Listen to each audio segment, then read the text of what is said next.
আগামী নির্বাচনে যাদের ব্যাপারে আস্থা থাকবে তাদের ভোট দেওয়ার আহ্বান জানিয়েছেন জামায়াতে আমির ডাক্তার শফিকুর রহমান।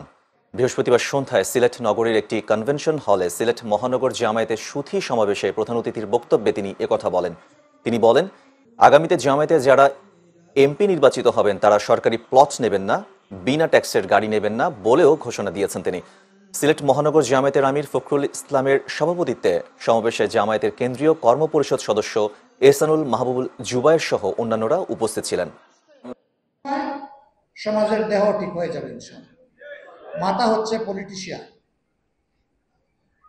হৃদয়টা বড় থাকতে হয়, ফকিরের মানসিকতা নয়।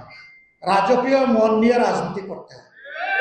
আর রাজকীয় মন হচ্ছে নিজের ক্ষেত্রে নেওয়া নয়, বরঞ্চ নিজেকে উজাড় করতে হয়।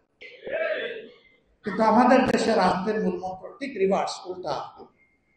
সবারটা উজাড় করে আমার তহবিলে জমা। নির্বাচনের আগে বলে রাজনীতিকে এবাদত মনে করে, জনসভাকে এবাদত মনে করে, আর যখনই নির্বাচিত হয়ে যায় তখন এবাদতের খাজনা নেওয়া শুরু।